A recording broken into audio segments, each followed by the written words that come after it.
Notre guide est avec nous. Lorsque le guide est là, Jean-Sébastien Petit-Demange, évidemment, il vous fait la balade à Saint-Martin-de-Ré. C'est bien ça, mon Jean-Seb? Où es-tu ancré? Je suis dans les fortifications, tu vois. Bravo. Forcément, parce que moi, si j'y suis forcément, l'île de Ré, 30 km de long, 5 km dans sa plus grande largeur, un Everest à 19 mètres d'altitude. C'est absolument magnifique. Et puis, quand on arrive ici, on découvre ses couleurs. Il y a le céladon de la mer, il y a le zinzolin des fleurs qu'on découvre par-ci, par-là. Et puis, il y a ce céruléen du ciel qui est absolument délicieux.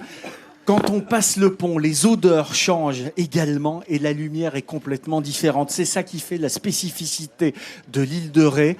Donc, nous allons partir à la découverte de l'endroit où nous sommes sur l'île Saint-Martin-de-Ré. Au cœur de l'océan Atlantique, dans un cadre préservé, l'île de Ré est le paradis des vacanciers. Avec près de 70 km de côte, ce petit bout de paradis attire plus d'1 million de touristes en haute saison. En quête de découverte, les promeneurs se retrouvent inévitablement à Saint-Martin-de-Ré, capitale historique de l'île. Ses maisons typiques aux volets verts et gris, son port aux allures de carte postale, ses ruelles colorées par les roses trémières, caractéristiques de l'île, tout ici, ou presque, invite à la détente. Et au détour d'une venelle, André Diedrich dévoile le vrai visage de Saint-Martin.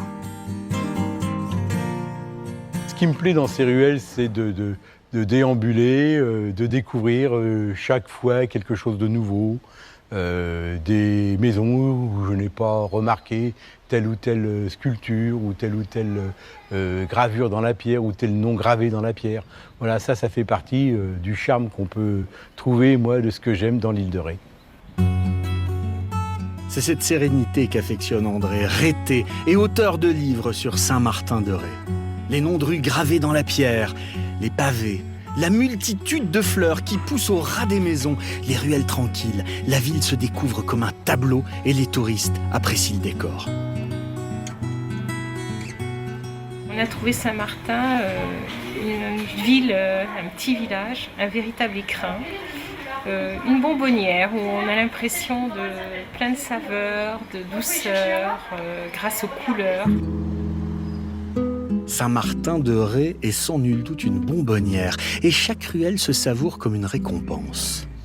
Les couleurs sont omniprésentes, y compris au marché couvert. Ici, tous les matins pendant l'été, des flots de touristes viennent profiter des produits locaux. Les pommes de terre de l'île, évidemment. Les fruits de mer fraîchement pêchés, le sel ou encore les huîtres du bord de mer. Sur ces étals, le produit local est roi.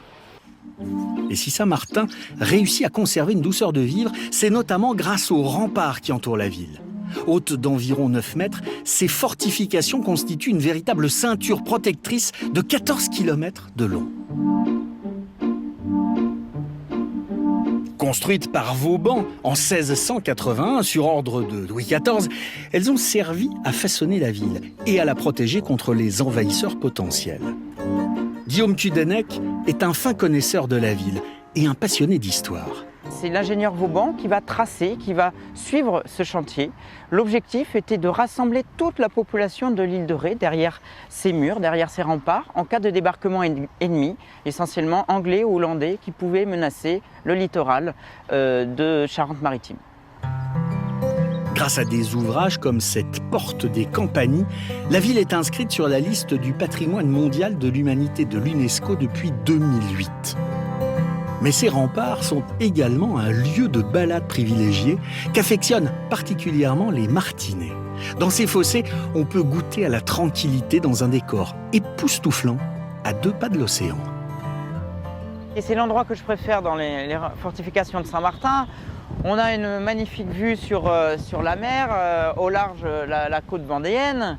On a derrière nous les toits de Saint-Martin, on a tout le dispositif militaire devant, le clocher de l'église, on a une vue sur la campagne alentour et c'est un endroit relativement peu fréquenté, c'est un endroit un petit peu hors du temps, hors de la foule qu'on a bien souvent sur le port de Saint-Martin. C'est vraiment un endroit magique. Un endroit magique, oui, pour les amoureux de tranquillité. Mais pour ceux qui recherchent l'animation, c'est au port qu'il faut se rendre.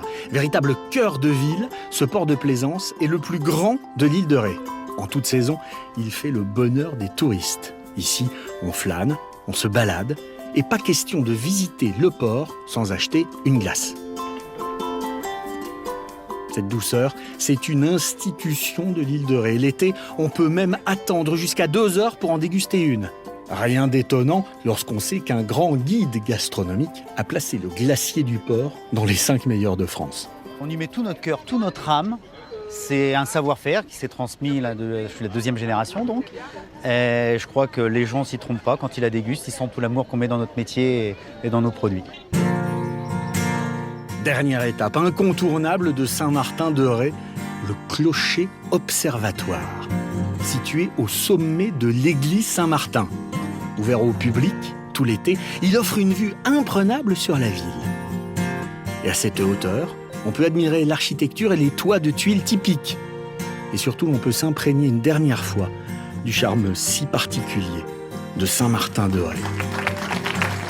Bon, Laurent, j'étais dans les remparts tout à l'heure. Je suis sur les remparts maintenant, ces remparts qui sont inscrits au patrimoine mondial de l'humanité de l'UNESCO au titre du réseau de 12 construits par Vauban à la fin du XVIIe sur ordre de Louis XIV. Et ces remparts ici à Saint-Martin, ils sont très particuliers parce que on le voit là, ils sont à peine plus hauts que le niveau du sol ou que le niveau de la mer. Il y a le fameux plan en étoile, évidemment. Le fait qu'il soit très bas n'a donné très peu de prise au canon des ennemis. Et puis ils sont quand du côté de la terre, avec un grand glacis, avec un grand terrain, du coup, les assaillants étaient censés être au jour et à découvert très rapidement. Ces remparts n'ont jamais servi parce que l'île n'a jamais été assaillie. La citadelle, elle a été transformée très tôt en pénitencier. On y a vu passer Papillon, Guillaume Seznec ou le capitaine Dreyfus qui sont passés par Saint-Martin-de-Ré. Et puis alors, je voulais juste finir. On m'avait demandé le céruléen du ciel, c'est le bleu. Le céladon de la mer, c'est le vert. Et le zinzolin, c'est cette couleur si particulière des petites fleurs qu'on trouve partout ici sur l'île de Ré. C'est ce mauve pratiquement unique. Zinzolin. Zinzolin.